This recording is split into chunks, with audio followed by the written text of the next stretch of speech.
میرے حضرت عبادت میں لطافت خوب رکھتے ہیں، رہے تقویٰ پہ چلتے ہیں، فقاہت خوب رکھتے ہیں۔ وہ بحر معرفت کے بحر الفت کے شناور ہیں۔ من يومنا هذا إلى يوم الدين، أما بعد فأعوذ بالله من الشيطان الرجيم، بسم الله الرحمن الرحيم۔ يا أيها الذين آمنوا، اے وہ لوگو جو ایمان لائے ہو، ان تنصروا اللہ، اگر تم مدد کرو گے اللہ کی، ینصرکم، وہ تمہاری مدد کرے گا۔ اور یہ مدد، یہ وعدہ ایک شرط کے ساتھ مشروط ہے۔ پیچھے آپ نے پڑھا، فرمایا کہ جب جہاد کرو، میدان میں جاؤ تو ان کی گردنیں مارو، ثابت قدم رہو۔ ثابت قدم رہو گے تو فرمایا تم اللہ کی مدد کرو گے۔ اللہ کی مدد کا مطلب کیا ہے؟ اللہ کے دین کی مدد۔ پھر اللہ کے دین کی مدد کا مطلب کیا ہے؟ کہ اللہ کے دین پر چلو۔ دین کی مدد کا مطلب کیا ہے؟ دین پر چلو، دین پر قائم رہو۔ تم دین پر چلو گے تو فرمایا ینصرکم، وہ تمہاری مدد کرے گا۔ وَيُثَبِّتْ أَقْدَامَكُمْ، اور تمہیں ثابت قدم رکھے گا۔ وَالَّذِينَ كَفَرُوا، اور وہ لوگ جنہوں نے کفر کیا، فَتَعْسًا لَهُمْ، ان کے لیے ہلاکت ہے۔ وَأَضَلَّ أَعْمَالَهُمْ، اور اللہ ان کے اعمال ضائع کر دے گا۔ ان کے اعمال، جو کافر ہیں وہ بڑے اچھے کام کرتے ہیں، بلکہ رفائی کام مسلمانوں سے زیادہ وہ کرتے ہیں، اس کے باوجود ان کے اچھے کام سب کے سب ضائع، کیونکہ اعمال کے باقی رہنے کے لیے، اس کے اجر کے لیے بنیادی شرط ایمان ہے۔ ایمان ان کے پاس نہیں ہے، اس لیے اعمال ضائع۔ ذالک بأنہ، ان کے اعمال کیوں ضائع ہوں گے؟ کیوں ان کے اعمال اکارت ہوں گے؟ اس وجہ سے کریہو، انہوں نے ناپسند کیا، ما انزل اللہ، جو اللہ نے نازل کیا قرآن کو انہوں نے قبول نہیں کیا، اس لیے فاحبط اعمالہم، ان کی اعمال اللہ نے ضائع کر دی۔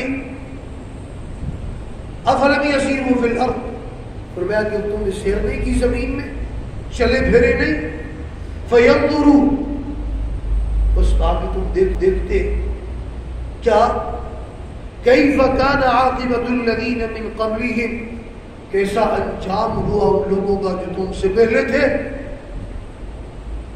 دمر اللہ علیہم، اللہ نے ہلاکت ان پر ڈالی۔ اور وللکافرین امثالھا، کافروں کے لیے یہی مثال ہے، ایسی ان پر آئیں گے حالات، کبھی زلزلہ کبھی غرق، ایسے وہ مارے جائیں گے۔ ذالک بأن اللہ مولی الذین آمنوا، بے شک اللہ مولی الذین آمنوا، مولا ان لوگوں کا جو ایمان لائے، ان کا آقا ہے۔ وأن الکافرین لا مولا لہم، اور بے شک جو کافر ہیں ان کا مولا کوئی نہیں ہے، وہ ان کا آقا کوئی نہیں ہے۔ وہ لڑتے ہیں، پیسے کے لیے لڑتے ہیں، اپنے پیٹ کے لیے لڑتے ہیں، مسلمان اللہ کے لیے لڑتے ہیں۔ آگے فرمایا ان اللہ یدخل الذین آمنوا، بے شک اللہ تبارک و تعالیٰ داخل کرے گا ان لوگوں کو جو ایمان لائے، صرف ایمان نہیں، وعملوا الصالحات، اور انہوں نے نرا ایمان نہیں، اس کے ساتھ عمل صالح بھی کیے۔ جنات، ایسے باغات، تجری من تحتها الانہار، کہ جن کے نیچے نہریں بہ رہی ہیں، انہار جن کے نیچے نہریں بہ رہی ہیں۔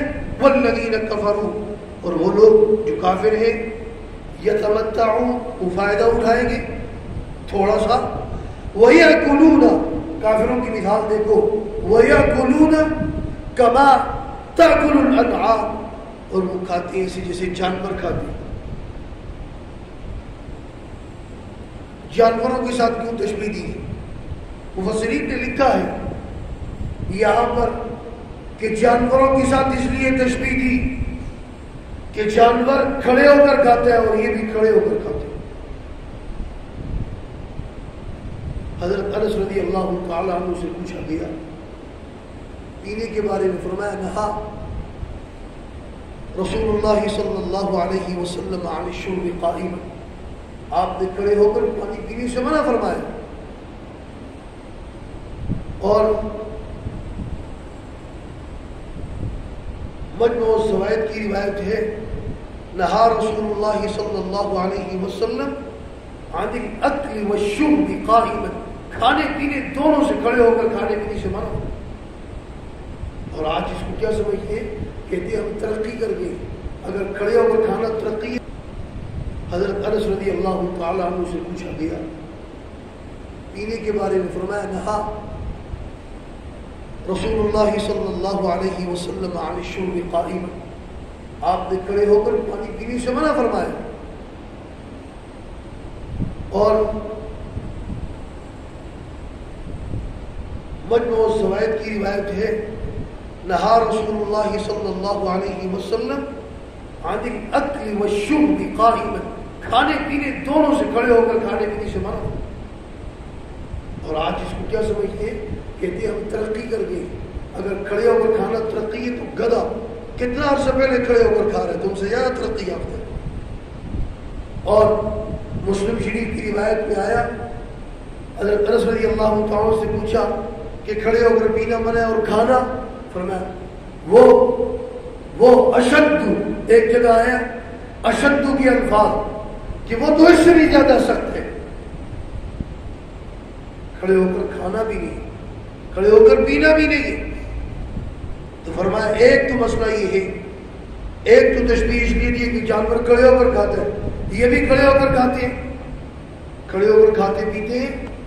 دوسری تشبیہ یہ دی کہ جانور کھاتا ہے اور کھا کر اس کو کوئی پتہ نہیں ہے، غافل ہے، یہ بھی غافل ہے، بس صرف کھانا ہی کھانا.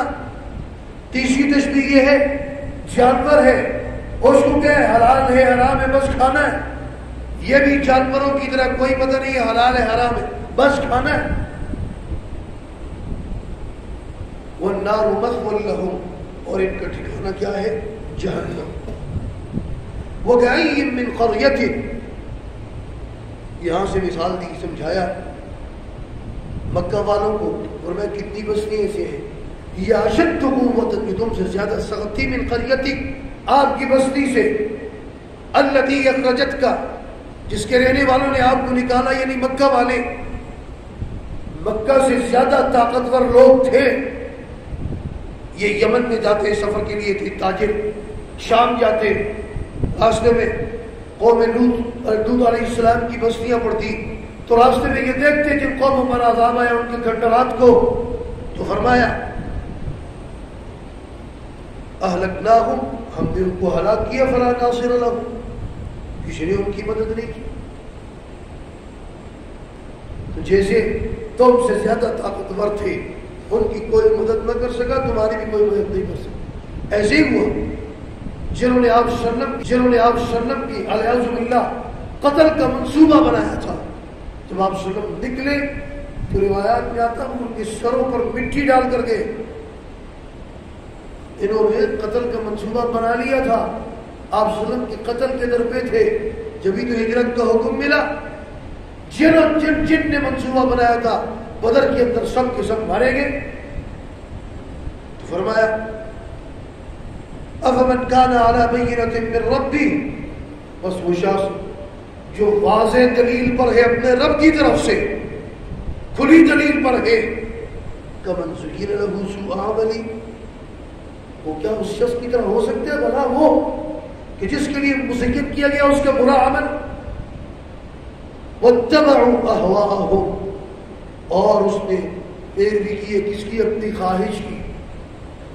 جیسے نیکی بدی برابر نہیں ہو سکتی، جیسے ظلمت اور روشنی برابر نہیں ہو سکتے، گناہ نیکی برابر نہیں ہو سکتے، حق باطل برابر نہیں ہو سکتے، سچ اور جھوٹ برابر نہیں ہو سکتے، ایسے ہی وہ لوگ جو اللہ کی پیروی کرتے ہیں دلائل پر ہیں اور وہ جو خواہشات کی پیروی کرتے ہیں وہ کیسے برابر ہو سکتے ہیں؟ تو جب یہ برابر نہیں ہو سکتے تو نتیجہ بھی کیسے برابر ہو سکتا ہے؟ نتیجہ بھی برابر نہیں ہوگا، یہ جنت میں وہ جہنم میں۔ اللہ تبارک و تعالیٰ ہمیں قرآن و سنت کی تعلیمات سمجھ کر اس پر ہم سب کو عمل کرنے کی توفیق عطا فرمائے۔ وآخر دعوانا الحمدللہ رب العالمین۔ تم فقیروں کی حکومت دے